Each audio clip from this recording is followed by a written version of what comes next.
Dominant Protector. Credit to the author. 6,241-50. Ang mga pangalan po na nandito ay galing sa mga name generator.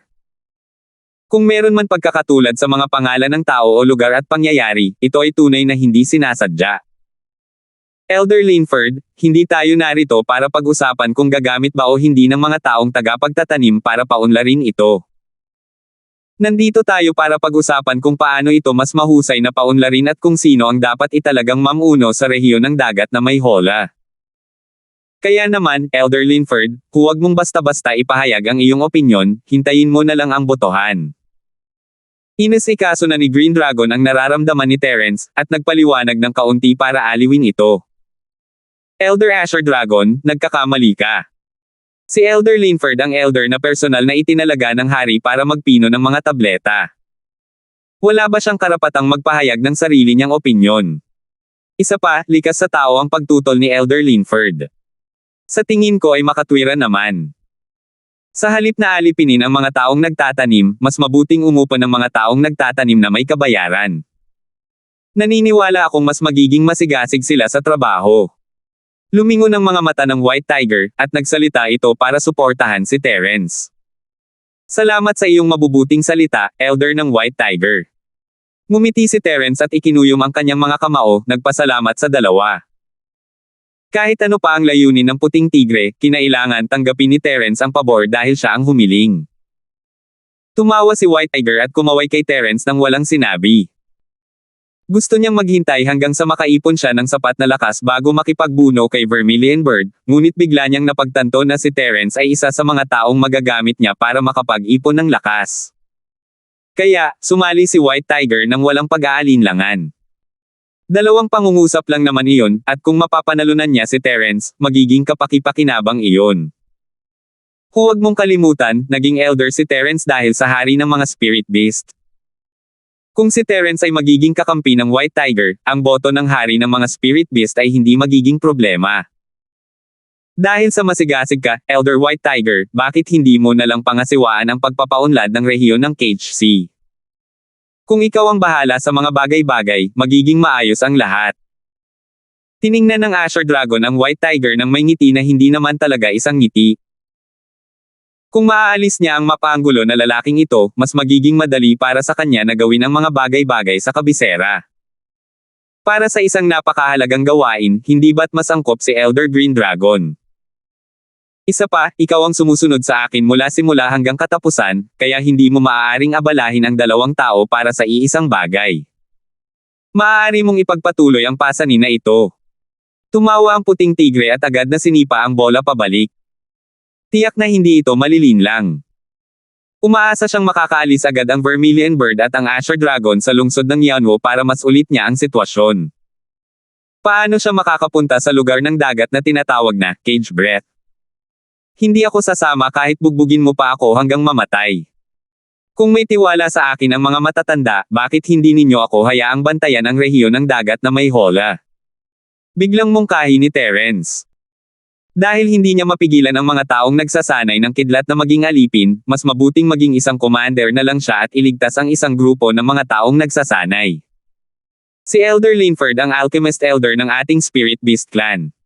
Hindi mo basta-basta maiiwan ang kabisera. Bagamat mahalagang panatilihin ang lugar sa dagat, hindi ito mas mahalaga kaysa sa iyo, Elder Linford. Kaya, ang bagay na ito ay tiyak na hindi gagana.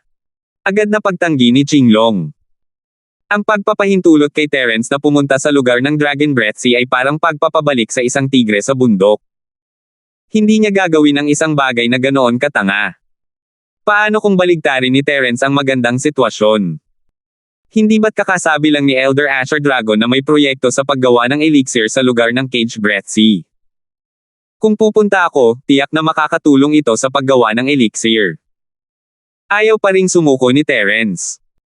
Ang pagpunta sa lugar ng Dragon Breath Sea ay para mag-isip ng paraan para sirain ang plano ng kalaban at para maiwasan din ang pagkatuklas kapag gusto niyang makatakas. Bihira lang magkusa si Elder Linford na magboluntaryo. Paano kung ganito, bumoto tayo at tingnan kung gaano karaming tao ang sasangayon na payagan siyang umalis. Biglang sabi ng lalaking nakasuot ng itim na sombrerong kawayan. Ito ang unang pagkakataon na nagkusa siyang lumahok ngayon. Hindi napigilan ni Terence na itaas ang kanyang atensyon, tutulungan ba siya ng isang sentralisadong tao? Sumisikat ba ang araw mula sa kanluran? May mali siguro sa abnormal na sitwasyong ito. Gayunpaman, wala na siyang ibang pagpipilian. Maaari na lamang siyang maghintay at tumingin.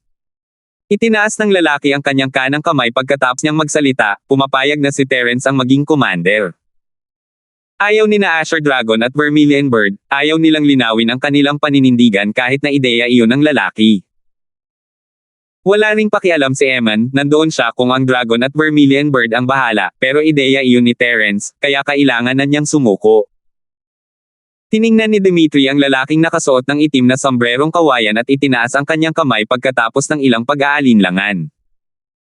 Kumunat ang kilay ni Terence, naghihinala na natagpuan ni Central ang matandang ito at inirekomenda siya kay Green Dragon. Ang hinalang ito ay may batayan. Dahil sa laganap na estilo ng Central, hindi naman katakataka na ang pamilya Zing ay mahulog sa kanilang mga bisig. Bukod dito, ang sikat na sekta ng medisina ay nagbebenta pa rin ng mga automatikong hurno ng alchemy. Ito ay malinaw na isang bagay na naisip ng Central. Gayunpaman, hindi mahalaga ang mga ito. Ito ang pinakamagandang resulta na masuportahan ni na Dimitri at ng itim na sombrerong kawayan. Gusto siyang makuha ng puting tigre at itim na pagong, kaya dapat din silang sumang-ayon. Itinaas din ni Terence ang kanyang kamay, ngunit hindi sumang-ayon ang puting tigre at ang itim na pagong.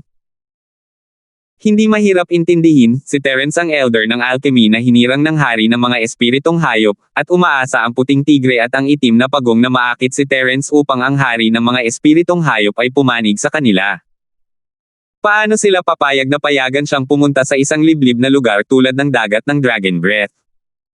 Elder Linford, bihira akong sumang-ayon sa opinyon ni Asher Dragon. Kung ikukumpara sa pag-unlad ng lugar ng Dragon Breath Sea, ikaw, bilang elder ng alchemy, ang mas mahalaga. Kaya, hindi ako maaaring pumayag na umalis ka sa kabisera para pumunta sa lugar ng Dragon Breath Sea. Pasensya na. Paliwanag ng White Tiger nang nakangiti, para hindi magkimkim ng sama ng loob si Terence laban sa kanya at lalong maging mahirap pakisamahan. Mabuti ang intensyon ni Elder White Tiger, pinahahalagahan ito ni Terence. Ngumiti si Terence at natural na ibinaba ang kanyang braso. Naunawaan niya ang mahalagang punto at ang ibig sabihin ng White Tiger. Elder Linford, mukhang hindi kayang makita ng lahat na umalis ka sa kabisera. Kung ganoon, wala nang ibang paraan. Ngumiti ang lalaki na parang wala siyang pakialam kung makakapunta si Terence sa dagat. Matalim na tiningnan ng puting tigre ang itim na sombrerong kawayan. Hindi niya sinuportahan si Terence na pumunta sa lugar ng Dragon Breath Sea hindi lamang dahil ayaw niyang mawala ng mga potensyal na kakampi, kundi dahil din sa abnormal na pag-uugali ng itim na sombrerong kawayan. Sige, dito na nagtatapos ang usaping ito. Bagamat mahalaga ang pagpapaunlad ng lugar ng dagat na may hola, hindi naman ganoon kahalaga na personal itong pangasiwaan ng isang elder. Asher Dragon, pumili kayo ng isang commander sa yugto ng paghahati ng dagat para pangasiwaan ang lahat. Tungkol naman sa transportasyon ng mga taong tagapagsaka, magpapatuloy tayo ayon sa planong itinakda natin noon. Ano sa palagay ninyo ang mungkahi ko? Tinapik ng ibong Vermilion ang mesa gamit ang kanyang daliri at nagdesisyon. Bagamat nagdagdag siya ng tanong sa huli, formalidad lamang iyon at walang sino man ang sineryoso ito. Sang-ayon ako. Pagkasabi ni Red Sparrow, itinaas ni Green Dragon ang kanyang kamay bilang pagsang-ayon. Nagpahayag din ng kanilang suporta sina Eman, Dimitri, at ang itim na sombrerong kawayan. Tanging si Terence lamang ang mariing tumutol dito, ngunit walang silbi para sa kanya na tutulan ito ng mag-isa. Walang sinabi ang puting tigre at itim na pagong na nangangahulugang sumuko na sila sa pagboto. Sa katunayan, hindi mahalaga kung may sasabihin man sila o wala itong saysay. 6,242. Elder Vermilion Bird, may kakaiba sa palasyo. Kailangan mong harapin ito. Isang eksperto sa spirit beast ang lumitaw sa labas ng bulwagan nang maipasa ang desisyon. Magalang siyang nagulat sa pintuan. Napakawalang malay mo. Hindi mo ba nakikitang may mighting ang mga nakatatanda? Ano ba ang napakaapura at hindi ka makapaghintay? Nagkunwaring hindi nasisiyahan ang ibong Vermilion at pinagalitan siya na nagmukhang isang punong nakatatanda. Elder Vermilion Bird, hindi naman ganoon kawalang malay ang mga nasasakupan mo. Mukhang may mahalagang nangyayari talaga. Magpahinga muna tayo ngayon at ituloy natin pagkatapos natin. Ngumiti ang Green Dragon at gumanap bilang nakababatang kapatid ng Vermilion Bird para tulungan siya. Totoo iyan. Kung gayon, maghiwa-hiwalay na tayo. Asher Dragon, gumawa kayo ng mga pagsasaayos para sa mga bagay sa rehiyon ng dagat ng kulungan. Pagkatapos ninyong pumili ng angkop na commander, mag-ulat kayo sa lahat. Tutal, ito ang pinagsamang desisyon ng Elders Guild at hindi natin ito maaaring ipagwalang bahala. Naiintindihan ninyo ba? Tumango ang Vermilion Bird at nagsalita ng ilang salita bago siya nagpaalam kay Eman at sa lalaking may itim na sombrerong kawayan. Pagkatapos ay tumayo siya at lumabas ng bulwagan. Mukhang hindi natuwa ang puting tigre at itim na pagong at sumama sa kanya. Bagamat walang titulong hari ng rehente ang ibong Vermilion, umakto siyang parang isa sa mga ito. Labis silang hindi nasisiyahan, ngunit wala silang magagawa.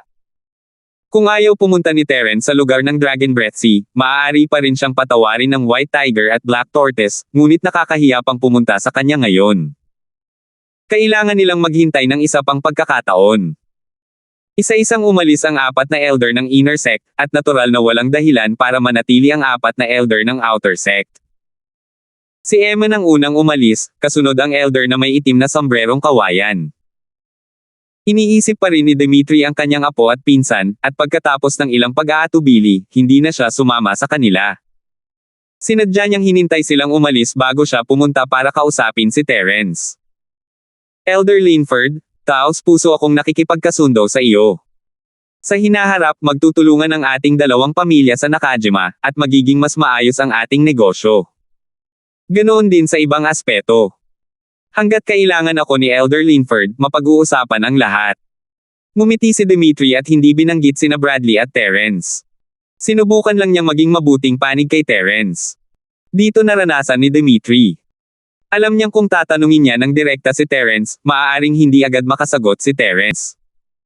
Mas madaling makuha ang sagot na gusto niya kung ipapakita muna niya ang kanyang saloobin. Elder Zing, napakabait mo. Sa katunayan, walang alitan sa pagitan ng ating dalawang pamilya na hindi malulutas. Mas makabubuti kung maaari tayong makipagkamay at makipagkasundo. Dahil maaari tayong magtulungan upang labanan ang labas ng mundo, sasabihin ko sa iyo ang totoo. Ngumiti si Terence at sadyang hininaan ang kanyang boses. Inilabas pa niya ang kanyang ulo sa pinto para tumingin. Ang maingat na pag-uugaling ito ay lalong magpapapaniwala sa kanya ni Dimitri. Sa katunayan, isa lamang itong pagkukunwari. Gustong malaman ni Terence kung ano ang nangyayari sa labas ng pinto, kaya kailangan niya lang suriin gamit ang kanyang spirit sense. Mas madali ito kaysa sa pagtingin gamit ang kanyang mga mata. Nakaalis na ang apat na elder ng Spirit Beast Clan, kaya ang magagawa na lang niya ay palawakin ang kanyang spirit sense sa labas ng pinto. Hindi dapat magkaroon ng anumang problema. Nang marinig ito ni Dimitri, bigla siyang ngumiti. Matapos bahagyang tumango, mukhang nakinig siya ng mabuti. Sa simula, sumama sa akin ang dalawang miyembro ng iyong pamilya, ngunit nakatagpo kami ng isang mahiwagang ilusyonaryong espasyo habang papunta kami. Sila at ang isang kaibigan ko ay nakulong sa loob at hindi makalabas pansamantala. Kasalukuyan akong nag-iisip ng paraan para mailigtas ang kaibigan ko. Sa simula, walang kaugnayan sa akin ang dalawang miyembro ng iyong pamilya, ngunit ngayon na nagkakaisa tayo laban sa isang panlabas na puwersa, natural na kailangan ko rin silang iligtas, mahinang sabi ni Terence na parang seryoso. Hindi siya nagsisinungaling, ngunit bahagi lamang ito ng katotohanan. Bahagyang nagbago ang ekspresyon ni Dimitri. Napaka-awkward ng kanyang pagkakakilanlan at katayuan. Siyempre, hindi siya partikular na kakausapin ng mga tao ng angkan ng mga spirit beast tungkol sa illusion fog space. Kaya naman, ito ang unang pagkakataon na narinig niya ang terminong ito. Bagamat hindi niya alam kung ano ang kinakatawan ng ilusyon ng espasyong may hamog, sinabi sa kanya ng kanyang intuition na tiyak na hindi ito isang pinagpalang gwarto.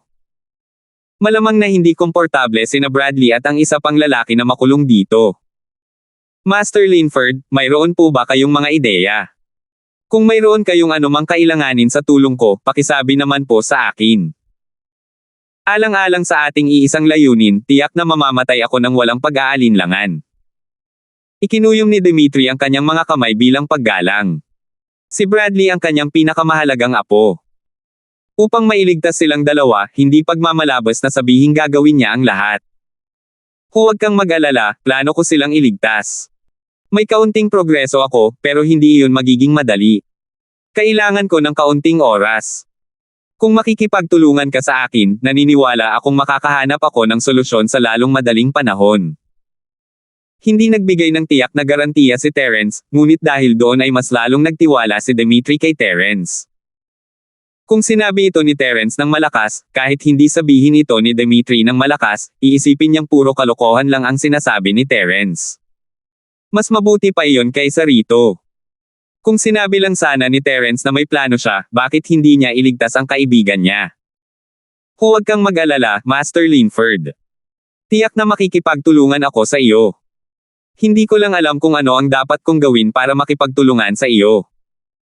Walang malay na yumuko si Dimitri, na sumasabay sa ritmo ng alyansa ni Terence. Huwag ka nang mag-alala tungkol sa iba pa. Ang pinakakailangan ko ngayon ay ang suporta mo sa komperensyang ito ng mga nakatatanda. Siyempre, hindi mo ako maaaring suportahan sa lahat ng oras dahil iyon ay pumupukaw ng hinala at pagbabantay. Matutulungan mo lang ako kapag binigyan kita ng senyales. Bahagyang ngumiti si Terence. Hindi niya inakalang magagawa niyang hilahin si Dimitri papunta sa kanyang kampo ng ganoon kadali.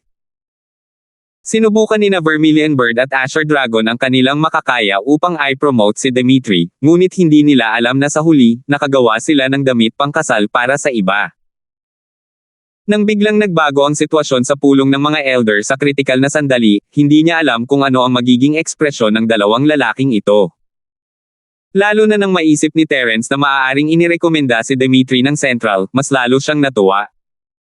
Ito ang paborito niyang gawin, at kailangan niyang ipagpatuloy ang tradisyong ito. Naiintindihan ko. Tiyak na makikipagtulungan ako kay Master Linford. Kung gayon, iiwan ko na kay Master Linford ang mga bagay tungkol sa ilusyonaryong espasyo ng ambon. Pagsangayon ni Dimitri. Hanggat nailigtas niya sina Bradley at Terence, wala nang iba pang mahalaga. Kung mapapanatili niya ang isang magandang relasyon kay Terence pagkatapos nilang bumalik ay depende sa sitwasyon. Tara na. Madaling maghinala kung magtatagal tayo ng matagal. Ikinumpas ni Terence ang kanyang kamay, hudyat kay Dimitri na mauna nang umalis. Hindi nagtagal ang pag-uusap ng dalawa, ngunit mas nakakapukaw ng pansin ang patuloy na pagpapaliban. Mabilis na tumango at sumang-ayon si Dimitri. Bumulong siya ng palm at mabilis na umalis. Dahan-dahang lumabas si Terence ng bulwagan ng pagpupulong habang ang mga kamay ay nasa likod. Sa pagkakataong ito, walang mga gwardya ng Spirit Beast na sumusunod sa kanya pabalik sa kanyang tirahan, na parang binibigyan siya ng kaunting kalayaan bilang isang elder ng Outer Hall. Sa kasamaang palad, may mga gwardya sa bawat interseksyon, at nahulaan ni Terence na ang mga landas na maaari niyang tahakin ay matagal ng limitado. Hindi mahalaga kung may mga Spirit Beast na sumusunod sa kanya o wala. 6,243. Gaya ng inaasahan, nang gusto niyang pumunta sa ibang direksyon, agad siyang sinabihan ng isang gwardya ng Spirit Beast na bawal ang lugar na iyon, at tanging ang daan patungo sa kanyang panig, ang palasyo, ang walang harang. Prinsipe Eman, sandali lang po. Kanina pa naglalakad si Terence nang makita niya si Ram na naglalakad sa harap niya ng may tigil na takbo. May naisip siyang ideya kaya agad niya itong tinawag. Ano iyon? Ayaw munang kausapin ni Eman si Terence, hindi sapat para sa kanya ang isang taong alchemist, pero si Terence ay isa sa mga elder ng Outer Hall, at itinuturing na kasamahan niya. Wala naman siyang magagawa, kaya napagpasyahan niyang makinig muna sa sasabihin ni Terence. Dito rin ba patungo ang kanyang kamahalan? Dahil papunta na kami, gusto naming itanong kamahalan ang tungkol sa rehiyon ng dagat na nasa Hola. Nakangiting sabi ni Terence habang nag-iisip ng dahilan. Sa katunayan, naramdaman ni Terence na hindi sapat ang isang Dimitri. Marahil ay maaari rin niyang makuha si Eman sa kanyang panig.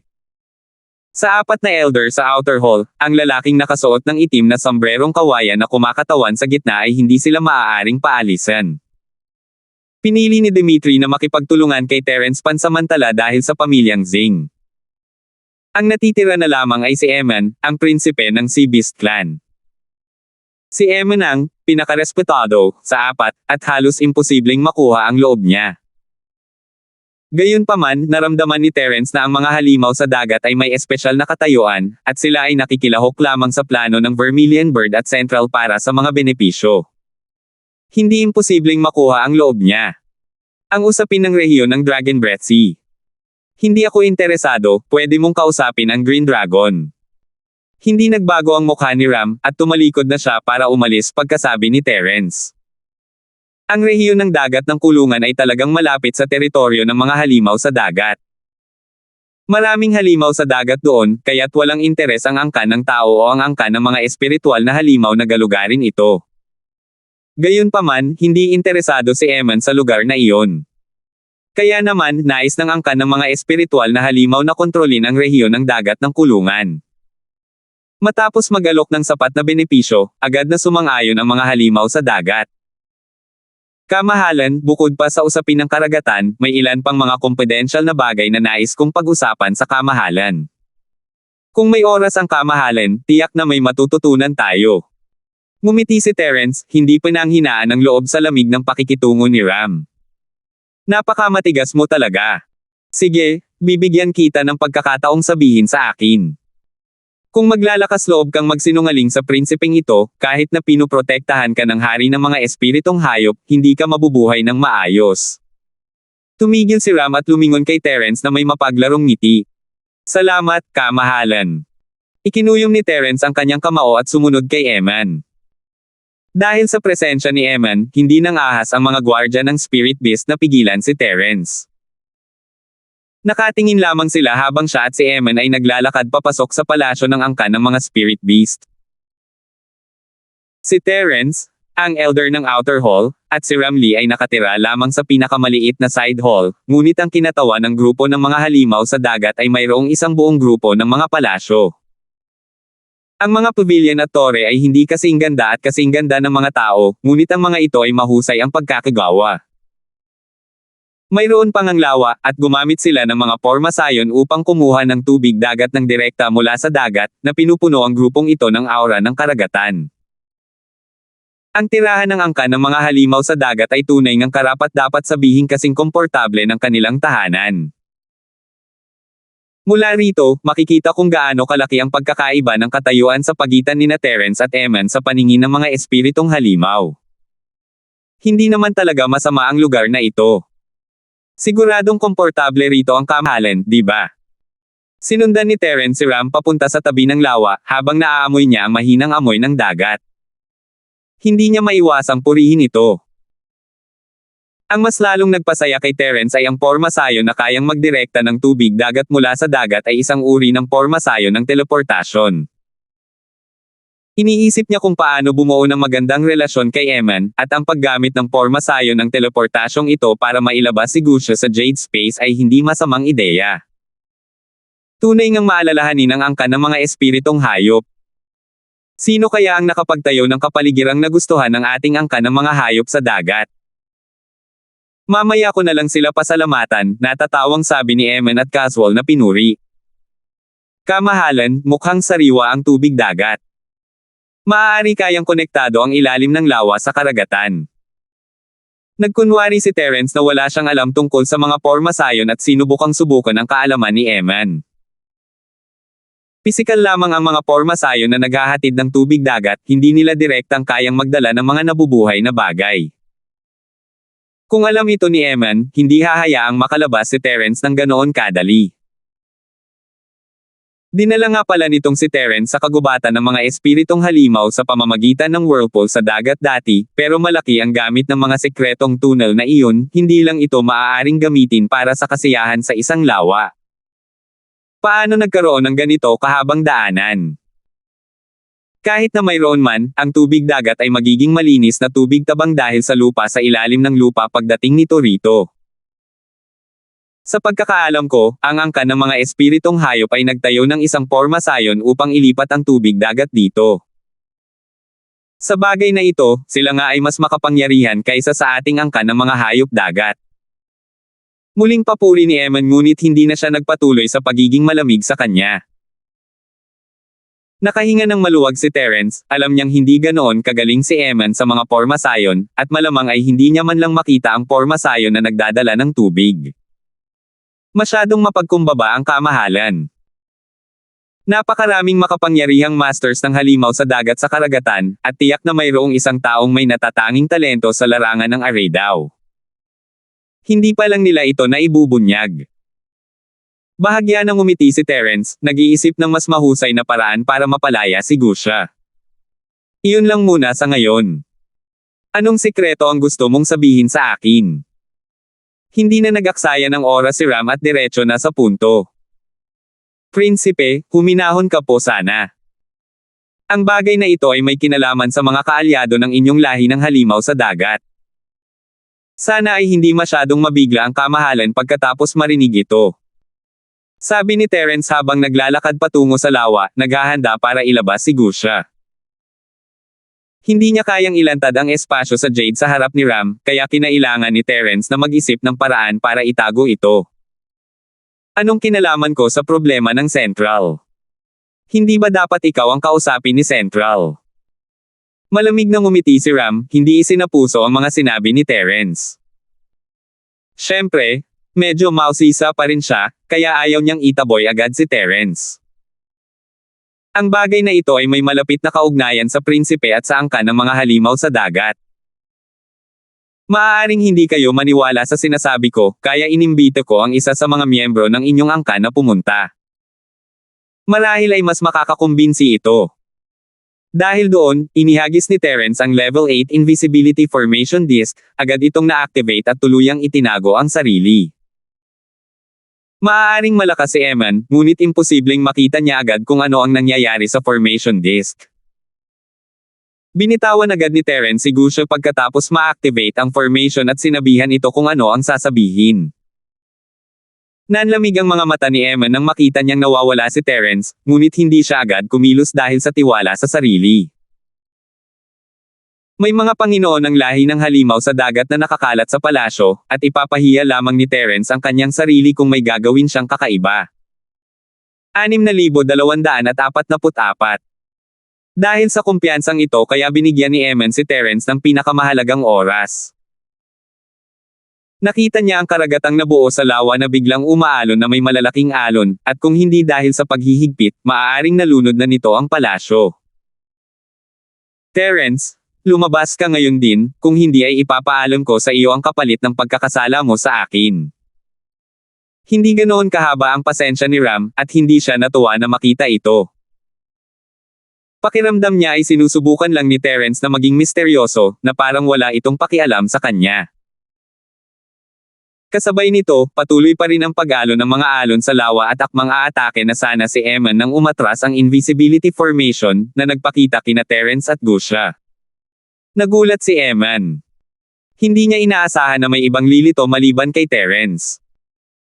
Gayunpaman, ang aura ni Gusha ay nasa yugto lamang ng pagbubukas ng bundok at hindi gaanong nagbabanta sa kanya, kaya nagawa ni Eman na manatiling kalmado. Kamahalan, anong nangyari? Maraming gumagalaw sa gilid ng lawa. Ang eksperto ng Marine Beast Clan na namamahala sa pagprotekta kay Eman ay natural na susugod. Bago pa man siya makarating, ang kanyang napakalaking aura ay nababalot na. Ayos lang ako. Maaari ka nang umalis at gawin ang trabaho mo. Huwag mong istorbohin ang prinsipeng ito. Bahagyang ngumiti si Eman at nilakasan ang kanyang boses para pigilan ang mga gwardya sa pagtulong. Medyo epektibo ang mga utos ni Eman. Bago pa man siya matapos magsalita, huminto at lumingon ang mga gwardya sa di kalayuan. Gayunpaman, naramdaman ni Terence na ang dalawang pinakamalakas na master ng kaharian na sumisira ng dagat ay hindi lubos na mapakali. Ang kanilang mga banal na pandama ay bahagyang nakikita sa paligid ng lawa. Bagamat hindi nila alam kung ano ang nangyayari rito, maaari silang lumitaw anumang oras kung si Eman ay nasa panganib. Salamat sa iyong kabutihang loob, kamahalan. Ngumiti si Terence at ikinuyom ang kanyang mga kamao, nagpapasalamat ng buong puso. Medyo mapanganib nga sa sitwasyong iyon, at kung tatalikuran siya ni Eman, uutusan niya ang kanyang mga tauhan na umatake. Hihintayin ko ang paliwanag mo. Tumalikod si Ram at umupo sa pavilion sa tabi ng lawa, malamig na nakatingin kay Terence. Bago pa man makapagsalita si Terence, biglang nakaramdam si Eman ng isang pamilyar na aura mula kay Gusha, at hindi sinasadyang nabaling ang kanyang mga mata kay Gusha. Galing ka rin ba sa angka ng mga halimaw sa dagat? At isa siyang maharlika. Kumunat ang noo ni Eman. Maraming ina po ang maharlikang pamilya ng mga halimaw sa tubig, ngunit tiyak na hindi sila masyadong marami. Ang kanilang lahi ay nakatakdang hindi makapagparami ng malaki. Ang kanilang mababang antas ng fertilidad ay naglimite rin sa pagpaparami ng kanilang lahi. Kaya naman masasabing halos lahat ng disipulo sa maharlikang pamilya ay kilala ni Eman, ngunit ngayon lang niya nakita si Gusha. Bukod dito, tila medyo mahina ang lakas ni Gusha kumpara sa maharlikang pamilya. Tama, galing ako sa Royal Sea Beast Clan, pero hindi galing sa Sky Class Island. Noong unang panahon, ang aming sangay ay galing din sa Sky Class Island, pero pagkatapos ng isang malaking pagbabago, ang aming sangay ay nahiwalay mula sa Sky Class Island. Kamakailan lang ako nakabalik sa Sky Class Island. Sinasabi ni Gusha ang totoo, pero lahat ng iyon ay lihim na payo ni Terence. Kung ang lalaking ito mismo ang magsasabi nito, malamang ay may sasabihin siyang parang masarap, kayang lumaban, at iba pa. Anong sinabi mo? Isa ka bang ina po ng maharlikang pamilya na nawala noong sinaunang panahon? Nanlaki ang mga mata ni Eman at hindi makapaniwala sa ekspresyon ng kanyang mukha. Kamahalan, alam mo ba ito noong unang panahon? Nagulat si Terence nang makitang ganito si Eman. Hindi niya inakalang malalaman talaga ng prinsipeng halimaw sa dagat na ito. Ang sinaunang Jangho at Sky Class Island ay iisa noong sinaunang panahon, ngunit hindi maraming tao ang nakakaalam tungkol dito dahil sa mahabang kasaysayan. May mga talaan ng ating maharlikang angka ng mga halimaw sa dagat.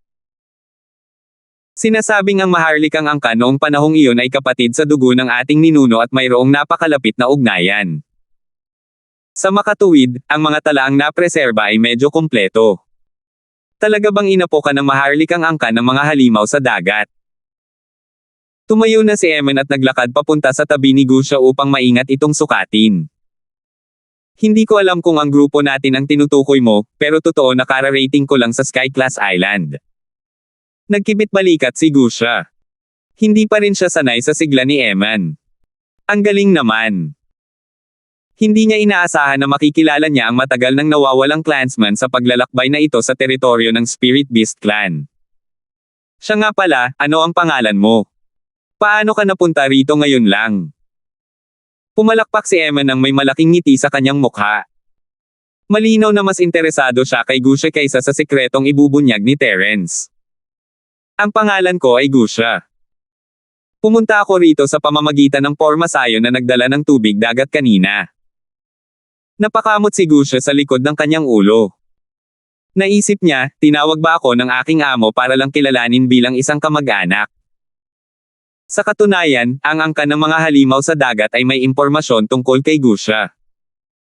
Halimbawa, ang lalaking ito ay napakaaktibo sa pinakahilagang isla. Sa kasamaang palad, ang antas ng impormasyon ay hindi sapat. Sa pinakamarami, ito ay isinumite sa gitnang pamamahala ng angka ng mga halimaw sa dagat. Ang tunay na angka ng maharlika ay walang pakialam sa isang maliit na labanan sa isang maliit na lugar tulad ng pinakahilagang isla. Hindi pa kasama rito si Terence ang pinakanakakaakit sa mga halimaw sa dagat sa pinakahilagang isla, hindi si Gusha. Kahit napapansinin siya ng mga maharlikang halimaw sa dagat, maaakit pa rin sila sa talino ni Terence. Si Eman mismo ay walang alam tungkol sa mga pormasayon. Kahit na nagtataka siya kung paano makakadaan si Gusha sa pormasayon at hindi sila madadala, hindi mahalaga iyon. Gusha, medyo mahina ka. Paano kung ganito? Pagbalik namin, susunod ka sa amin. Pagdating namin sa clan ground, tiyak na mabilis mong mapapabuti ang iyong lakas. At tiyak na tatanggapin ka muli ng aming hari. Hindi na pinag-isipan ni Eman ang problema sa teleportasyon ng Porma Sion. Hindi niya talaga ito naintindihan. Tuwang-tuwa siya habang naglilibot kay Gusha. Mabilis ba nitong mapapalaki ang lakas ko? Nagliwanag ang mga mata ni Gusha. Magandang balita ito. Para mas mahusay siyang lumaban, gustong-gusto niyang mabilis na mapataas ang kanyang lakas. Ahem, kamahalan, ang sikretong sinabi ko lang sa iyo tungkol sa Central ay may kaugnayan din sa iyong angkan ng mga halimaw sa dagat. Mas alam ito ni Gusha. Kaya nga ako nakaisip ng paraan para mapunta siya rito. Nakita ni Terence na nasa kalagitnaan ng kaguluhan si Ram, kaya't itinatapon niya sa kanyang isipan ang mga sekreto ng Central. Kailangan niyang lumabas at ipaalala ito sa kanya. Ah, tama. Nabanggit mo na pala ngayon. Ano nga ba talaga ang sekretong iyon? Ano ang kinalaman nito kay Gusha at sa ating angkan ng mga halimaw sa dagat? Pumalakpak si Ram at naalala na mayroon palang ganoong bagay. Sa katunayan, napakalaki ng kapangyarihan ng Central. Hindi lang ito sa Sky Island, kundi pati na rin sa mundo kung saan ako nanggaling at sa mundo kung saan naroon ang angkan ni Gusha. Ang paboritong pananaliksik ng Central ay ang paggamit ng mga Jin ng iba't ibang angkan upang lumikha ng mga super soldier. Ganito rin sa mundo ng mga mortal, sa mundo kung saan nanggaling si Gusha, at sa Sky Island. Sa pangkalahatan, mas malakas ang mga practitioner ng Sky Class Island, kaya medyo mahirap isagawa ang plano ng Central. Kung gusto niyang makuha ang loob ni Ram, hindi sapat ang pagkakakilanlan ni Gusha bilang pinsan, kaya kinailangan ni Terence na iparamdam kay Ram ang sakit. Ano pa ba ang mas angkop kaysa sa pananaliksik ng Central? 6,245. Ano ang mga Jin na sinasabi mo? Hindi talaga maintindihan ni Eman, pero mayroon pa rin siyang pangkalahatang ideya. Kamahalan, mauunawaan mo ito bilang isang lahi. Si Gusha ay isa sa mga biktima ng eksperimento ng Central. Siya ang hari ng mga halimaw sa dagat sa mundong iyon. Sa buong karagatan, halos walang lahing mas marangal kaysa sa kanya. Hindi lang iyon, halos gumuho ang buong katawan ni Gusha dahil sa labis na pagkuha ng kanyang mga Jin. Ang mga salita ni Terence ay katotohanan, at hindi na kailangang palakihin pa ang mga ito, at sapat na ito upang maantig si Eman. Tama. Kung hindi dahil sa pagligtas sa akin ni Boss, ako, si Gusha, ay mamamatay na sana sa kamay ng Central. Nabalitaan kong ang headquarters ng Central ay nasa Sky Class Island, kaya pinaghirapan ko ang pagsunod kay Boss dito para mahanap ang Central at makaganti. Biglang naliwanagan si Gusha. Hindi niya kailangan ng gabay ni Terence para sabihin ang ganoong bagay. Kalokohan. Paano nang ahas ang Central na gamitin ang maharlikang dugo ng mga halimaw sa dagat para gumawa ng mga pangit na puppet na yan? Hindi mo talaga alam kung paano baybayin ang salitang kamatayan. Galit na galit si Eman. Walang pakialam ang maharlikang pamilya ng mga halimaw sa dagat sa mga ordinaryong halimaw sa dagat. Dahil napakarami nila, wala silang gaanong silbi maliban sa paggamit bilang pamangwit.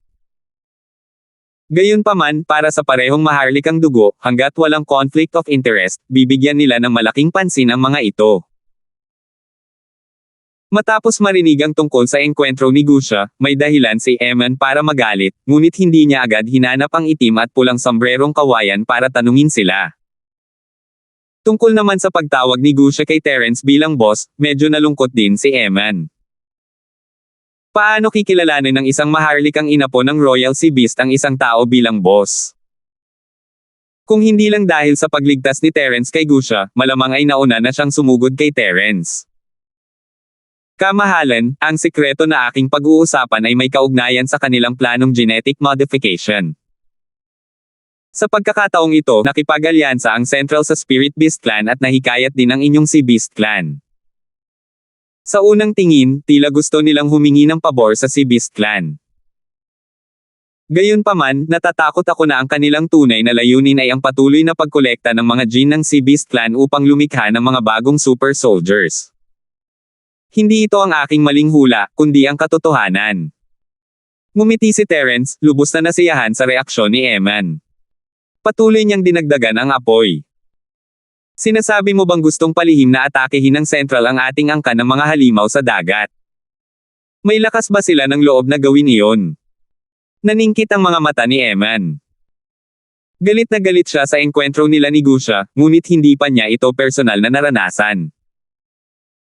Limitado lang ang kanyang galit, ngunit kung ang Central ang nakatutok sa kanya, magiging ibang-iba ang magiging epekto nito. Sa totoo lang, akala ni Ram ay pinalalaki lang ni Terence ang mga bagay-bagay para takutin siya, pero ngayong sangkot na siya, hindi niya maiwasang magtanong. Kamahalan, maaaring iniisip ninyo na sa halip na atakihin ang napakalaking angkan ng mga halimaw sa dagat, bakit hindi ninyo atakihin ang angkan ng mga espiritong halimaw? Ang mga maharlikang jin ng lahi ng mga espiritong halimaw ay tunay ngang hindi nakahihigit sa mga maharlikang jin ng mga halimaw sa dagat. Mayroon pang ang mga maalamat na jin ng mga banal na halimaw sa mga linya ng dugo ng 4 na dakilang matatanda. Ang mga ito ay pawang mga angkop na paksa sa pagsusulit. Bakit kailangan ang mga halimaw sa dagat? Nanatili ang ngiti ni Terence habang matiig ang ginagabayan siya.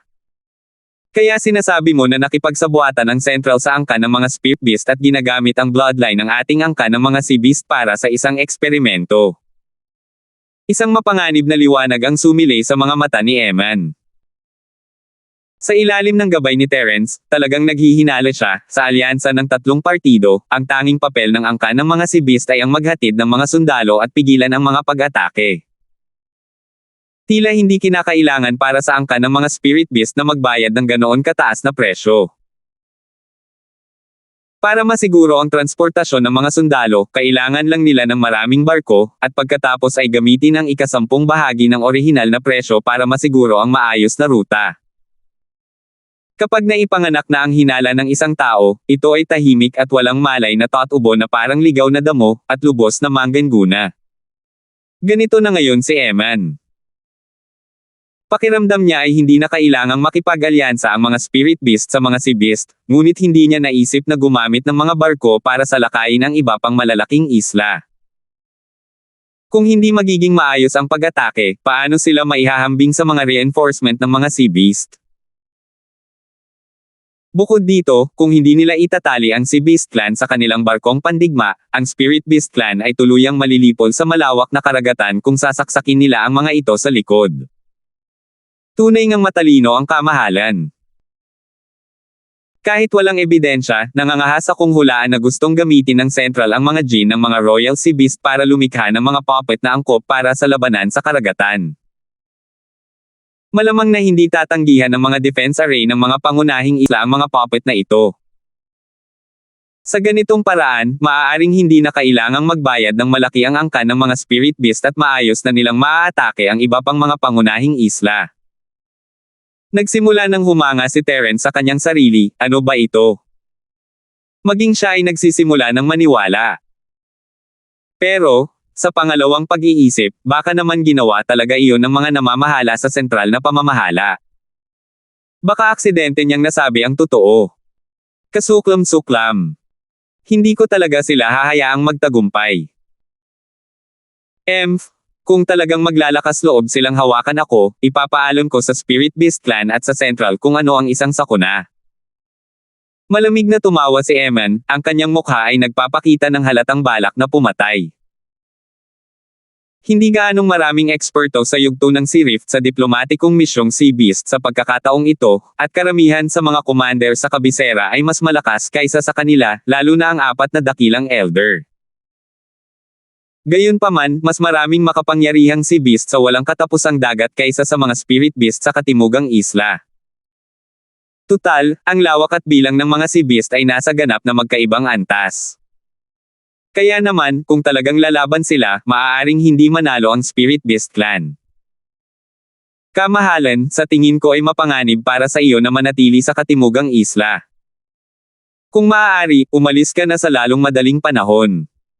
Kunwaring hinikayat siya ni Terence. Sa kasalukuyang sitwasyon, hindi kailanman aalis si Ram. Kung wala siyang hinala, aalis na saan si Eman kung gugustuhin niya.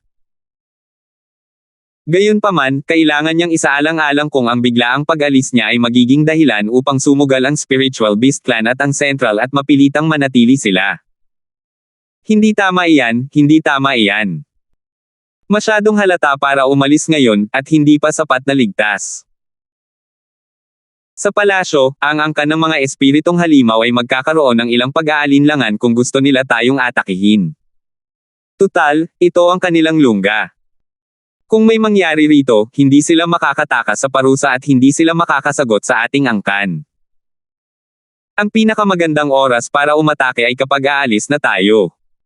Kailangan kong ipaalam sa angkan na magpadala ng mga reinforcement. Si Emin ay talagang nasa zona. Ang dahilan kung bakit hindi niya pinagdudahan ang mga sinabi ni Terence ay dahil si Gusha ay nasa tabi niya. Mayroong halatang mutisayon sa katawan ng lalaking ito. Maaaring hindi ito direktang matukoy ng ibang mga halimaw sa dagat, ngunit siya, isang hari ng mga halimaw sa dagat, ay malinaw na nakita ito.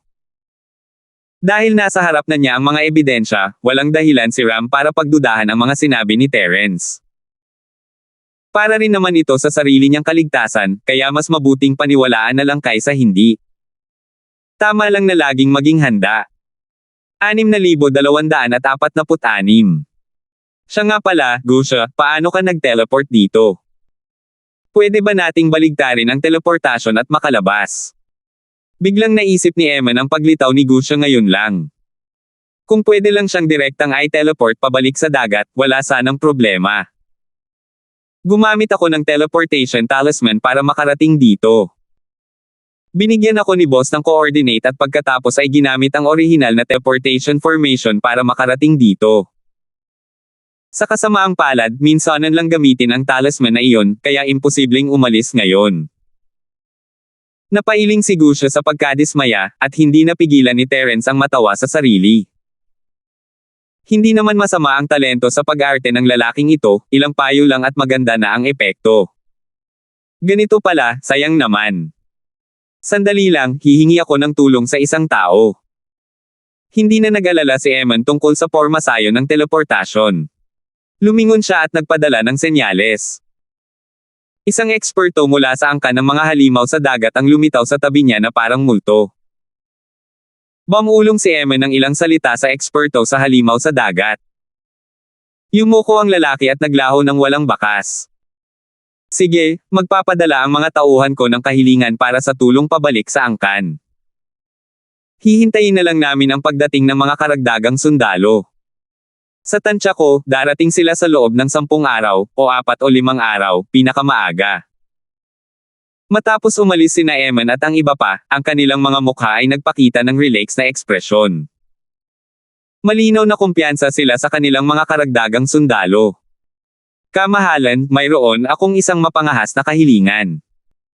Hindi convenient para kay Gusha na lumitaw sa palasyo ng angkan ng mga espiritong hayop, at hindi siya maaaring matuklasan ng mga tao mula sa gitna.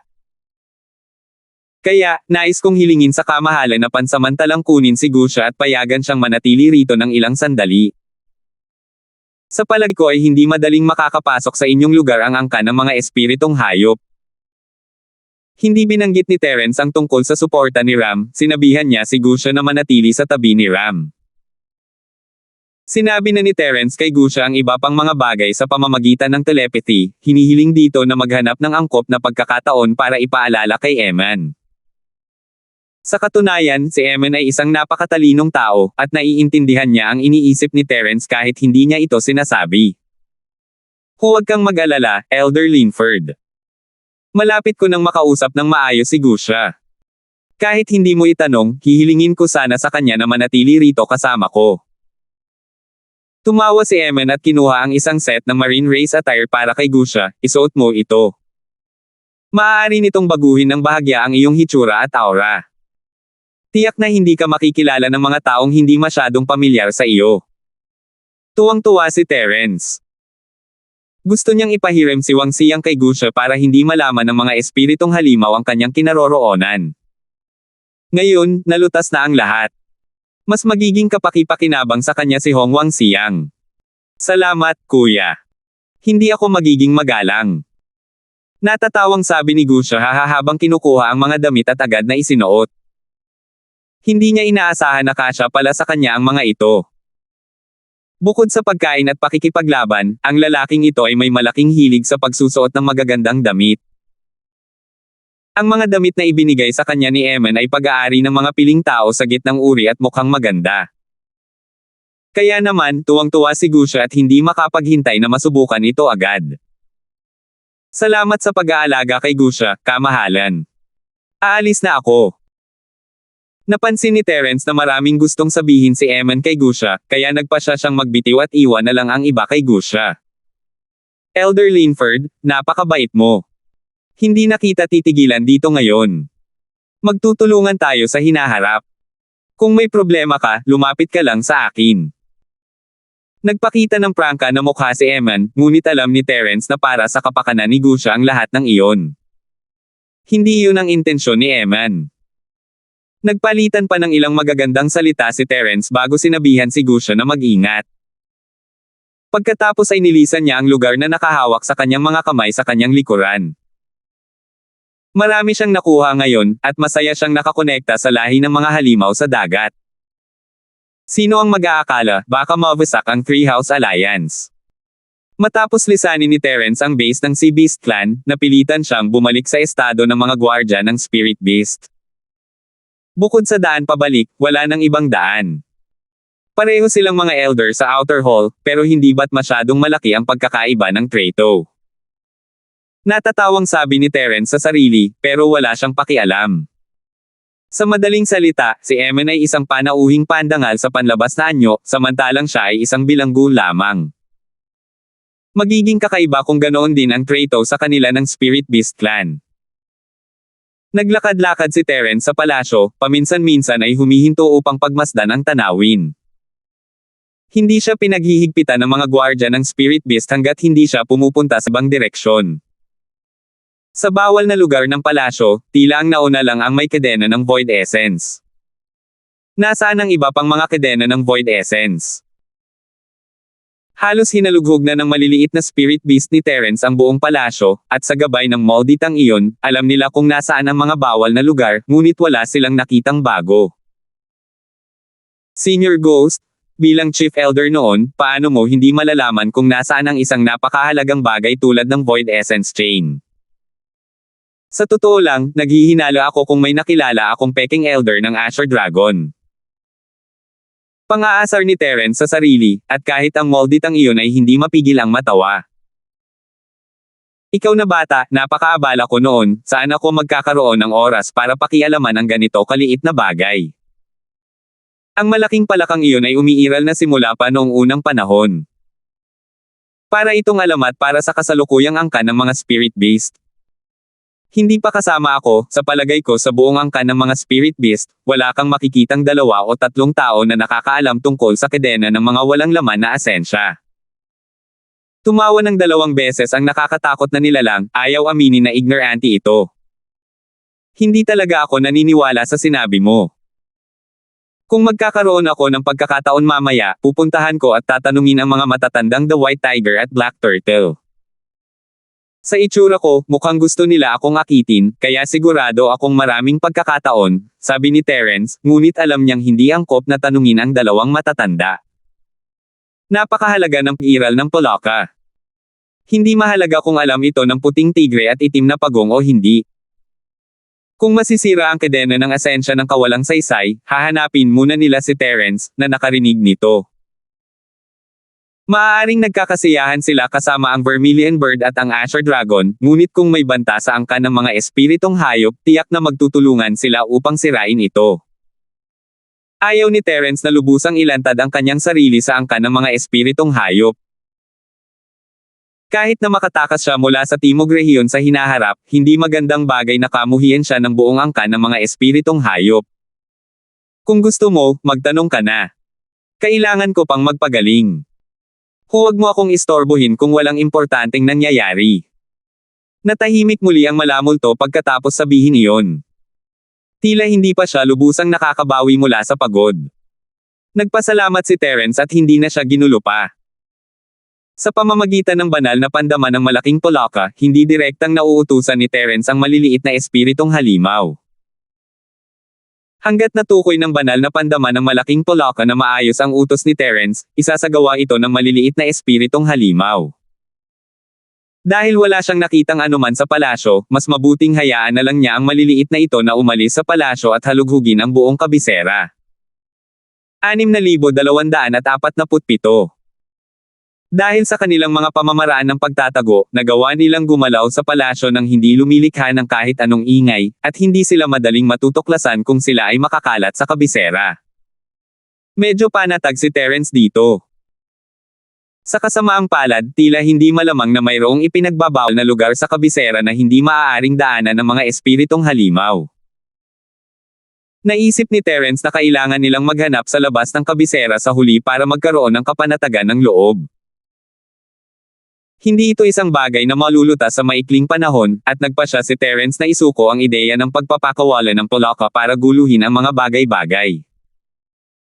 Nakahanap na siya ng 5 ipinagbabawal na lugar kung saan nakalagay ang mga kadena ng kawalan, at hindi pa rin niya ito kayang sirain. Mabuti na lang at inilagay niya si Gusha sa tabi ng prinsipe ng angkan ng mga halimaw sa dagat, si Eman, at mayroon ng posibilidad na masira ang three-way alliance. Bukod pa rito, mayroon ding hindi inaasahang especially iya, si Dimitri, kaya walang problema. Pagbalik niya sa bulwagan sa gilid, nalaman niyang nagsara na si Ramlee para magpino ng mga tableta. Malamang ay sinimulan na siyang hikayatin ng angkan ng mga espiritong hayop na magpino ng mga tableta kapag wala siya. Bagamat may ilang nakaligtas kay Ramlee, kailangan pa rin niyang gawin ang kinakailangang alchemy. Gusto sanang kausapin ni Terence si Ramlee tungkol sa progreso, pero mukhang wala pa siyang pagkakataon sa ngayon. Bilang isang elder, hindi niya mapigilan ang paggawa ng mga elixir. Dahil wala naman siyang masyadong gagawin, nag-isa siya para gumawa ng mga elixir.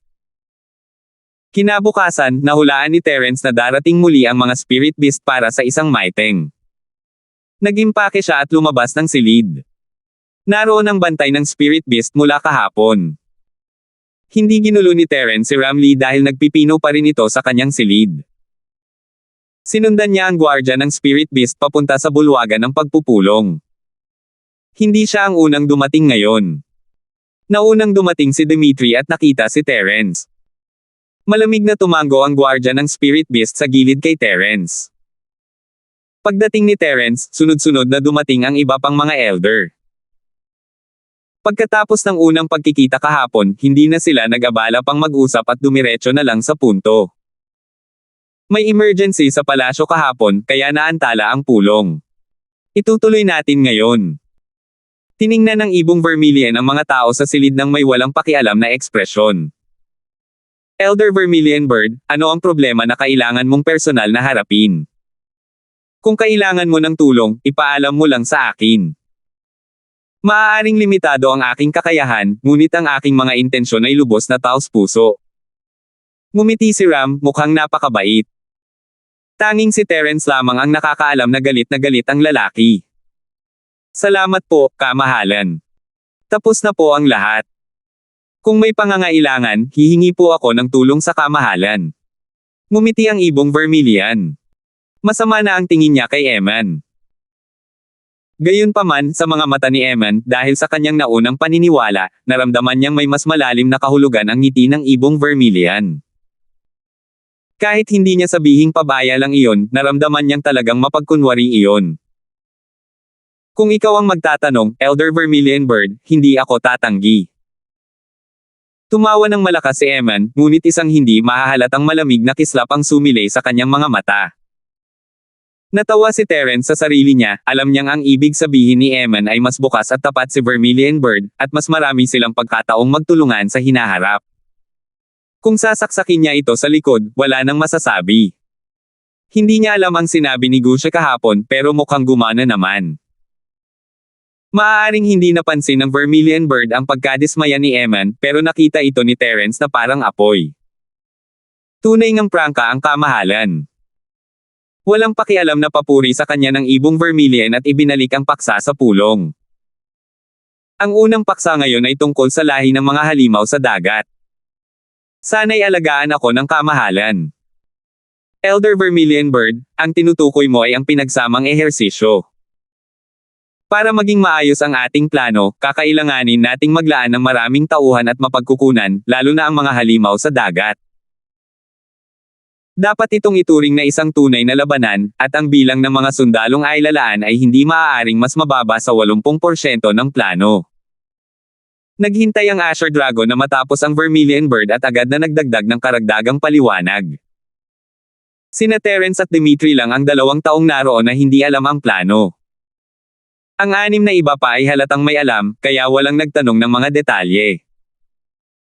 Mga matatanda, pinag-isipan kong mabuti ang pinagsamang ehersisyo, at sa palagay ko ay hindi na ito kailangan. Alam ninyo na kaming mga halimaw sa dagat ay hindi interesado sa pagtawag ng ganito kalaking alon ng mga halimaw sa dagat, lalo na kung ito ay pangunahing para sa malayuang transportasyon. Gayunpaman, kapag naipatupad na ang plano, ginagarantiya ko na walang magiging problema sa malayuang transportasyon. Kaya naman, mas makabubuting bawasan ang bilang at laki ng pinagsamang ehersisyong ito sa 10% ng plano. Tamad na sabi ni Eman. Hindi niya maalala na sinabi niyang hindi niya tatanggihan ang kahilingan ng ibong Vermilion. 10% ng plano. Ano ang saysay ng ganoong pagsasanay? Isa itong pagsasanay para matiyak na magiging maayos ang plano. Kung hindi natin ito masusubukan ng lubusan, mas mabuting huwag na lang natin itong gawin. Bahagyang nagulat ang Azure Dragon. Pagkatapos, medyo naging hindi maganda ang ekspresyon ng kanyang mukha, at naging hindi kanais-nais ang tono ng kanyang boses. Kung ayaw mo, huwag mo. Wala akong pakialam. Ngumisi si Eman at walang takot na tiningnan ang Azure Dragon. Matapos marinig ang tungkol sa pagnanasa ng Central sa mga Jinn ng mga halimaw ng Royal Marine, naisip na ng lalaking ito na makipag-away sa kanila. Dahil nasa palasyo siya ng angkan ng mga espiritong hayop, hindi siya direktang aatakihin ng ibong Vermilion at ng iba pa at hindi bibigyan ng pagkakataon ng angkan ng mga hayop sa dagat na maghiganti. Kaya naman, walang pag-aalinlangan si Eman. Kamahalan, kung mayroon pa kayong ibang mga ideya, maaari ninyo itong banggitin para sa pag-uusap. Ang ating kooperasyon ay tungkol sa tiwala sa isa't isa. Doon lamang tayo magiging tapat at magkakaisa. Kung itatago natin ang ating mga salita, walang magagawa. Sumulyap ang ibong Vermilion kay Eman at biglang ngumiti. Tulad ng inaasahan sa aktwal na pinuno ng mga espiritual na hayop, ang kanyang pagpapasya at tindig ay kahanga-hanga. Masyado kang nag-iisip, Elder Vermilion Bird. Sinasabi ko lang ang mga katotohanan, at wala akong ibang iniisip. Pag-usapan natin. May problema ba? Nagkibit-balikat si Eman. Bagamat handa siyang makipagtalo sa kanila, hindi niya kailangang gawin iyon hanggang sa huling sandali. Walang problema. Lahat tayo ay kakampi, kaya hindi natin maaaring palampasin ang pinagsamang pagsasanay. Huwag muna nating pag-usapan ang tiyak na bilang. Bumoto tayo para makita kung kinakailangan ang pinagsamang pagsasanay. Sa tingin ko ay kinakailangan ito. Pakitaas lang ang kamay kung tot-utol kayo. Hindi na nagpatuloy sa pakikipagtalo ang ibong Vermilion kay Eman at agad na sinimulan ang proseso ng pagboto. Bukod pa rito, ang paraan ng pagsasalita ng ibong Vermilion ay napakamataktika. Una niyang sinabi ang kanyang posisyon at pagkatapos ay hiniling sa mga tumututol na itaas ang kanilang mga kamay. Sa ilalim ng normal na mga pangyayari, kahit na talagang tutol si Eman, hindi siya tot-utol kapag malinaw na ipinahayag ng ibong Vermilion ang kanyang pagsang-ayon. Kung tatanungin ng ibong Vermilion ang mga pumayag na magtaas ng kamay, malamang na hindi ito papansinin ni Eman. Ngunit kung tatanungin niya ang mga hindi sumasang-ayon na magtaas ng kamay, kailangan niyang pag-isipang mabuti kung dapat ba niyang itaas ang kanyang mga kamay. Kung mag-aalangan pa siya ng ilang sandali at hindi magtaas ng kamay, ibig sabihin ay pumapayag na siya. Hindi ganoon karami ang inaalala ni Terence, ayaw niyang matuwa ang ibong Vermilion sa gusto niya, kaya itinaas niya ang kanyang kamay para tumutol. 6,248. Inaasahan na ni Vermilion Bird ang reaksyon ni Terence, kaya hindi na siya nagulat. Ngumiti siya at tumango kay Terence, talagang masigasig si Elder Linford. Kailangan mo bang sabihin sa akin kung bakit ka tutol sa plano ng pag-eehersisyo? Nagbibiro lang siya. Kahit ano pa ang sabihin ni Terence, walang seseryosohin ito. Hanggat hindi tututol si Eman, ang prinsipe ng angkan ng mga halimaw sa dagat, kailangan nilang sumang-ayon sa magkasanib na pagsasanay para sa kapakanan ng kooperasyon ng alyansa. Boboto na tayo ngayon. Hindi mo na kailangang magbigay ng dahilan, di ba? Kung kailangan pang ituloy ang diskusyon, hindi mo na kailangang bumoto agad. Bahagyang ngumiti si Terence. Wala siyang alam tungkol sa pinagsamang pagsasanay, kaya hindi siya makapagbigay ng dahilan. Alam ng lahat na tumututol siya para lang sa pagtutol, kaya hindi na mahalaga kung sasabihin niya ang dahilan o hindi. Tama si Elder Linford. Bukod sa kanya, sino pa ba ang gustong tumutol sa plano ng pagsasanay? Kumunat ang noo ni Green Dragon at hindi pinansin si Terence. Handa na siyang tapusin ang botohan sa lalong madaling panahon. Sa pulong kahapon, naunawaan ng Green Dragon na ang pamilyang Vermilion Bird ang nakakuha ng karamihan sa mga boto sa pulong ng mga Elder. Kaya naman, sa paniniwalang hindi huwasto ang pagtutol ng White Tiger at ng Black Tortoise, tinanggap nila ang saloobin ng pag-abstain. Walang saysay na tumalon-talon ng mag-isa si Terence, kung hindi dahil kay Ram, hindi mag-aatubiling hayaan pa ng Green Dragon si Terence na gawin ito ng kaunti pa. Ang puting tigre at itim na pagong, tulad ng inaasahan ng Azure Dragon, ay nanatiling tahimik. Tila susuko na naman sila. Gayunpaman, isang aksidente ang nangyari sa taong inakala ng Azure Dragon na tiyak na walang problema.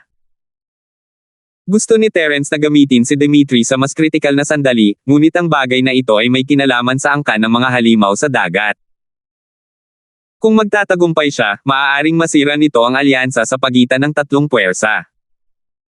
Kaya, mabilis siyang nagdesisyon at humingi agad ng tulong kay Dimitri. Sa totoo lang, si Dimitri ay labis ding nataranta noong nakikipaglaban siya sa Vermilion Bird at sa Azure Dragon sa teritoryo ng Spirit Beast Clan. Gayunpaman, kumpara sa kanyang minamahal na apo, si Bradley, ayos lang na sumugal. Tutal, naunawaan din niya na si Terence ay may suporta ng hari ng mga espiritong hayop. Ang Vermilion Bird, Azure Dragon, White Tiger, at Black Tortoise ay hindi magkasundo, at ang posibilidad na siya ay mapatay kaagad ay hindi masyadong mataas. Kung ang kanyang buhay ay nasa panganib, maaaring kailanganin itong pag-isipang mabuti ni Dimitri. Elder Zing. Hindi mo ba narinig ang sinabi ko? Nanlamig ang mga mata ng ibong Vermilion, at tumaas ang kanyang mga pulang kilay. Hindi niya ipinakita ang aura sa kanyang katawan, ngunit ang hindi nakikitang presyon ay nagpawis na kay Dimitri, na parang kakalabas lang niya sa tubig. Sa kakaiba ng dalawa, ang isang sulyap lang mula sa Vermilion Bird ay sapat na para mapatay si Dimitri. Mabuti na lang at ito ang bulwagan ng pagpupulong, at may ibang mga taong nanunood sa gilid. Medyo kinabahan ang Vermilion Bird at hindi ito direktang napatay. Elder Vermilion Bird, anong ginagawa mo? Si Elder Zing ang iyong minamahal na general. Kahit na may pagkakaiba sa mga opinyon, hindi mo na kailangang takutin siya. Lihim na natuwa ang puting tigre. Bagamat hindi niya alam ang nangyari, nang makita niya si Dimitri, na pinaghirapan ni na Green Dragon at ng iba pa na suportahan, ay biglang tumalikod sa kanya, wala nang mas hihigit pa sa kanya. Kung hindi niya samantalahin ang pagkakataong saktan siya noong siya ay nadadapa, papabayaan niya ang kanyang sarili. Pinagpapawisan ng husto si Dimitri. Gusto niyang makipagtalo, ngunit sa ilalim ng pressure ng Vermilion Bird, hindi niya maibuka ang kanyang bibig para magsalita. Sa oras na ito, napagtanto niya na masyado pa rin siyang inosente at minamaliit ang Vermilion Bird at ang iba pa. Gustong pumatay ng tao sa teritoryo ng angkan ng mga espiritong hayop ang Vermilion Bird at ng Azure Dragon. Kahit ang puting tigre at ang iba pa ay hindi umimik. Naisip ni Dimitri kung niloko ba siya ni Terence. Hindi naman ito maaaring sadyang pinlano ng batang iyon, di ba? Elder Vermilion Bird, sinusubukan mo bang patayin ang manok para bigyan ng babala ang mga unggoy sa pamamagitan ng paggawa nito sa harap ko? Sa paningin mo, ako ba ang unggoy? Malamig na tinitigan ni Eman ang Vermilion Bird. Wala siyang kalaban-laban sa Vermilion Bird, ngunit hindi siya tinarget ng Vermilion Bird, kaya hindi siya naapektuhan. Pagkatapos magsalita ni Eman, hindi na niya hinintay na magsalita ang ibong Vermilion. Itinaas niya ang kanyang kanang kamay at malinaw na ipinahayag ang kanyang pagtutol sa magkasanib na pagsasanay. Kahit na aprubahan ng mga matatanda ang bagay na ito, kakailanganin pa rin ito ang pagsang-ayon ni Eman bago ito maisigawan ng maayos. Ang ibong Vermilion at ang dragon na Asher ang higit na natatakot sa pagtataas ng kamay ng prinsipeng ito upang tumutol. Sa huli, mangyayari ang kanilang kinatatakutan. Bukod pa rito, napakatalino ng tiyempo ni Eman. Tila isang hindi pagkakaunawaan ang dulot ng pagtuturo ng Vermilion Bird sa Tridor na si Dimitri ng leksyon. Walang sino man ang makapagsasabi na may ginawa siyang mali. Kahit na ang Vermilion Bird mismo, malamang na gagawin niya ang parehong desisyon kung babaguhin niya ang kanyang posisyon. Kamahalan, may hindi pagkakaunawaan dito. Pag-isipan muna natin ito ng matagal. Mabilis na lumabas ang Asher Dragon para ayusin ang sitwasyon, sinusubukang bigyan ng paraan ang Vermilion Bird. Hindi na kailangang sabihin pa. Kalimutan na natin ang tungkol sa pagsasanay. Maaaring kumilos ang ating angkan ng mga halimaw sa dagat ayon sa plano, pero hindi kami makikipagtulungan sa inyo para gumawa ng mga nakakabagot na bagay. Malamig na ikinumpas ni Eman ang kanyang kamay at pinigilan ang Asher Dragon sa pagsasalita ng kahit ano pa. Malungkot ang mukha ng ibong Vermilion. Nakita na niya na ginagamit ni Eman si Dimitri bilang dahilan. Kahit hindi niya pilitin si Dimitri, tutol pa rin ang lalaking ito sa magkasanib na pagsasanay sa huli. Maayos naman siya kahapon, kaya paano siya nagbago ng ganito kalaki pagkatapos ng isang araw? May nangyari ba na hindi niya alam? Ang malamig na tingin ng mga ibong mapula ay tumingin kay Terence. Abala siya sa palasyo kahapon, kaya hindi niya masyadong nabigyang pansin ang mga ulat mula sa kanyang mga tauhan. Ngayong naisip niya ito, tila ba sina Terence at Eman ay gumugol ng ilang oras na magkasama sa base ng angkan ng mga halimaw sa dagat. Sayang nga lang at hindi niya isinama ang palasyo sa sakop ng kanyang spirit sense para mailigtas ang mukha ng Sea Beast Clan. Kaya, wala siyang ideya kung ano ang sinabi o ginawa ni Terence sa palasyo. Bahagya lamang napangiti si Terence nang maramdaman niya ang mailap na mga mata ng ibong Vermilion. Hindi niya ito masyadong ininda. Tiyak na mababalitaan ng ibong Vermilion ang tungkol sa pagbisita niya kay Eman kahapon, kaya hindi naman masamang hayaang malinawan nina Eman at Dimitri ang kanilang mga posisyon ngayon.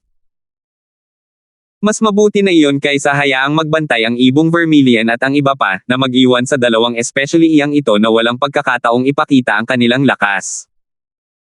Sa puntong ito, ang tanging mga taong hindi makontrol ni Terence ay ang puting tigre at ang mga matatandang itim na pagong. Kung ang dalawang ito ay patuloy na susuko, ang paglalantad kina Eman at Dimitri ay magiging sayang. Gayunpaman, naisip ni Terence na ito ang kanilang pinakamahusay na pagkakataon upang labanan ang kapangyarihan mula sa Vermilion Bird. Kung hindi nila ito mapapalampas, sila ay masusupol ng Vermilion Bird at hindi na makakabalik. Pakiramdam ko rin ay pag-aaksaya lang ng lakas tao at pera ang pinagsamang pagsasanay, at madaling kumalat ang balita.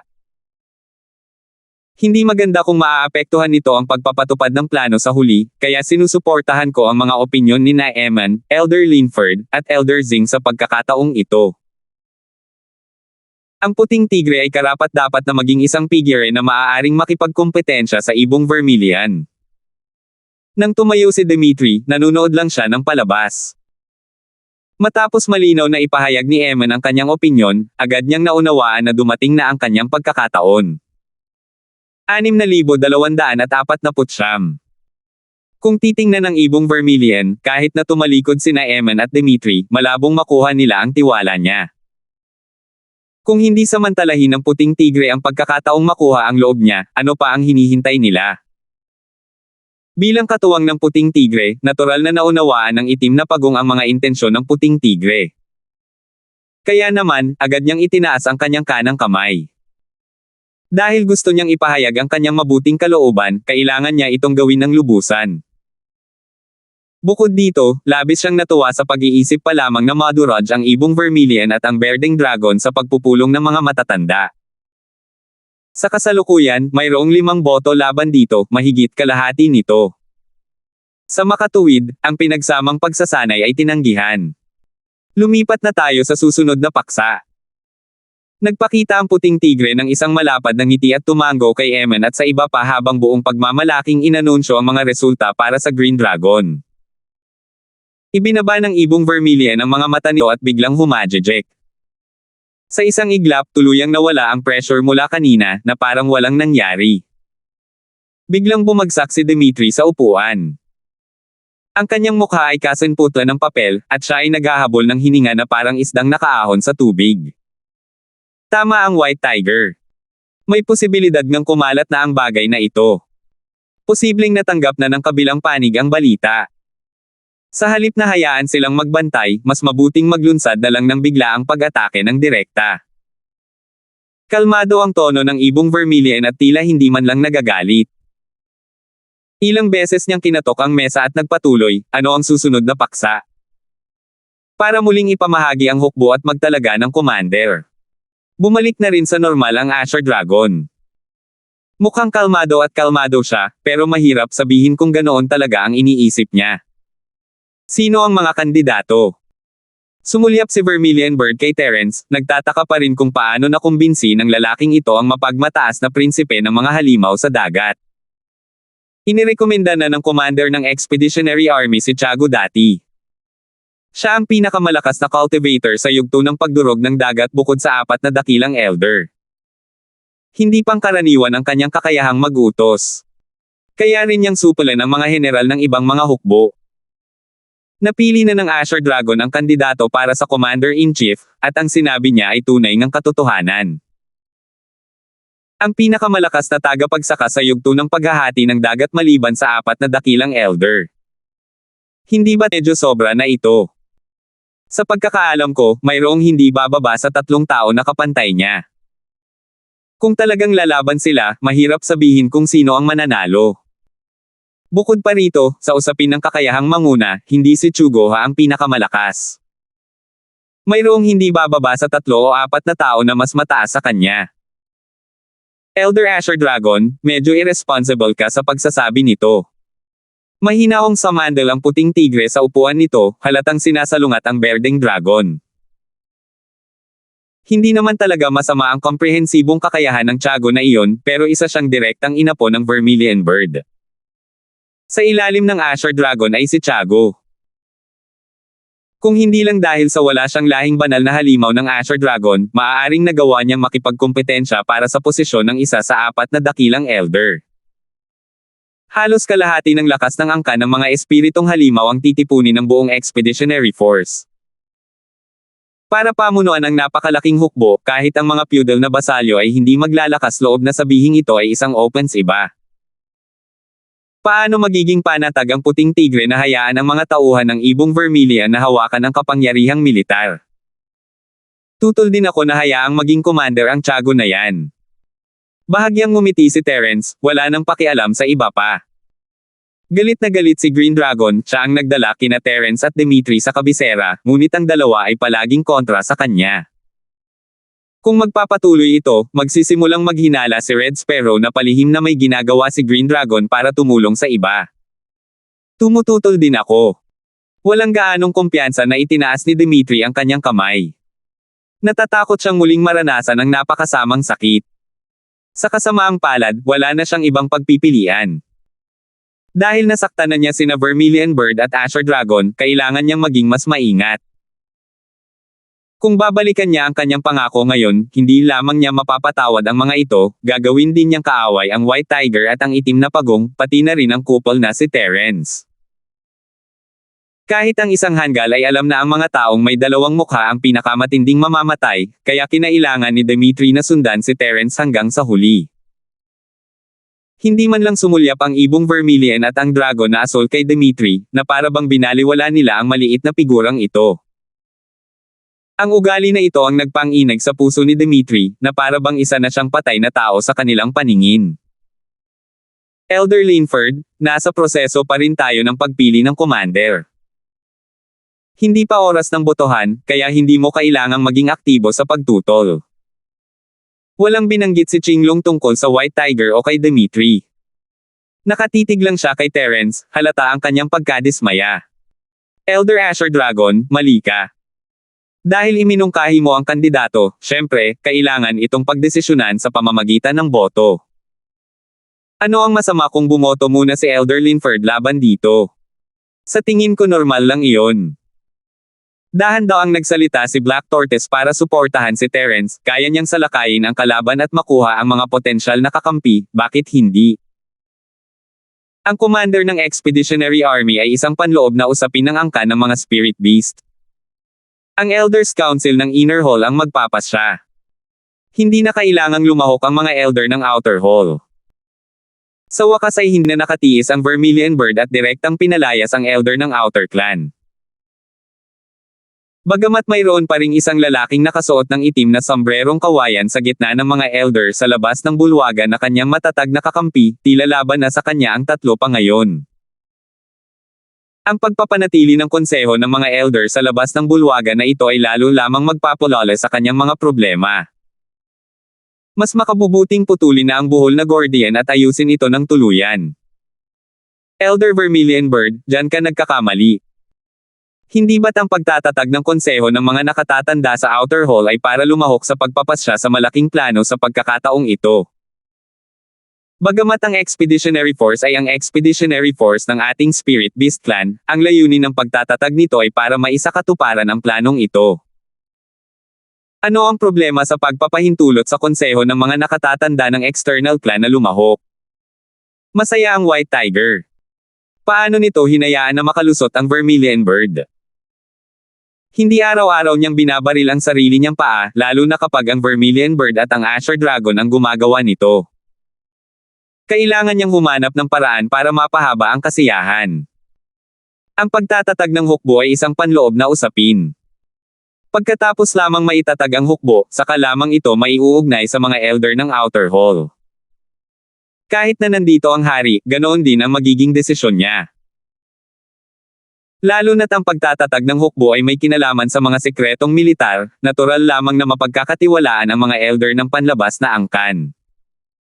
Gayunpaman, nararapat lamang na itago nila ang sekreto sa mas maliit na saklaw. Ikinumpas ng Azure Dragon ang kanyang may upang tulungan ang Vermilion Bird na makabangon mula sa kawalan. Napakamakatwiran ng mga alalahanin ni Elder Azure Dragon. Sa tingin ko rin ay hindi dapat makialam ang konseho ng mga nakatatanda ng panlabas na angkan sa mga usapin ng hukbo ng angkan ng mga espiritong hayop. Kaya, aalis muna tayo. Biglang tumayo ang lalaking nakasuot ng itim na sombrerong kawayan. Hindi siya masyadong nagsalita mula simula hanggang katapusan, ngunit nang sandaling ibukan niya ang kanyang bibig, nakuha niya ang atensyon ng lahat. Tuwang-tuwa ang Bearding Dragon. Tunay ngang maaasahan ang mga tao mula sa gitna at malaki ang naitulong sa kanya. Ang lalaking nakasuot ng itim na sombrerong kawayan ay mas maingat pa kaysa sa inaasahan ng Green Dragon. Pagkatapos niyang magsalita, ikinuyom niya ang kanyang mga kamao at tumalikod upang umalis, hindi binigyan ng pagkakataon ang sinuman na makapag-react. May gusto sanang sabihin si Terence, pero wala man lang oras ang lalaki para pakialaman siya. Kumislap ang kanyang katawan at nakalabas na siya ng meeting hall. Talagang malakas ang lalaking ito. Kung gusto siyang maabyute ni Terence, kakailanganin niyang gumamit ng Ghost Speed Wings o Lightning Escape. 6,250. Kung mananatili ang lalaking may itim na sombrerong kawayan, kasama si Eamon bilang pinuno, si Terence, at si Dimitri, mapapanatili pa rin nila ang konseho ng mga nakatatanda sa Outer Hall. Gayunpaman, pagkatapos umalis ng lalaking ito, napahiya si Eamon para magpatuloy sa pagsasalita, na tila ba gustong makialam ng angkan mga halimaw sa dagat sa mga panloob na gawain ng angkan ng mga espiritong halimaw. Dahil sakop ito ng mga karapatan at responsibilidad ng mga matatanda sa gabinete, hindi nararapat na manatili pa tayo. Aalis muna ako. Si Eamon ay isang prangkaring tao. Pagkatapos umalis ng lalaking nakasuot ng itim na sombrerong kawayan, agad siyang tumayo at umalis din. Napakasensitibo ng kanyang kasalukuyang pagkakakilanlan. Bagamat sigurado siyang hindi kikilos si Vermilion Bird at ang iba pa sa palasyo, hindi siya nang ahas na pukawin sila ng labis. Kung mapipilitin siyang mapunta sa isang sulok, madaling mangyari ang isang aksidente. Tiningnan ni Dimitri ang lalaking may itim na sombrerong kawayan at si Eamon na paalis. Gusto niya sanang sundan sila, ngunit hindi gumalaw si Terence. Hindi siya nangahas na umalis muna. Kailangan niyang sundan si Terence kung gusto niyang iligtas ang kanyang apo. Elder Linford, ayaw mo pa ring umalis.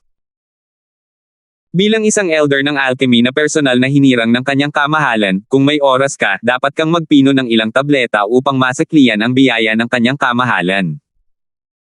Tiningnan ni Qinglong si Terence nang walang pakialam, hindi alam ang ibig niyang sabihin. Tama ka, Elder Green Dragon. Maaari ba akong pumunta at makita ang hari? Gusto ko lang magpasalamat sa iyo ng personal. Naantig ang puso ni Terence. Kung makikita niya lamang ang hari ng mga espiritong hayop ng mag-isa, maaaring makakuha siya ng ilang hindi inaasahang pakinabang. Kailangang malaman kung bakit siya tinutulungan ng hari ng mga espiritong halimaw.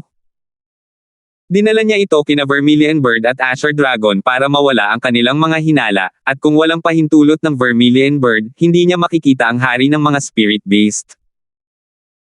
Walang sino man sa mundo ang kamukha ng Vermilion Bird at Azure Dragon, at hindi man lang siya magkakaroon ng pagkakataong magbalat kayo at palihim na pumasok.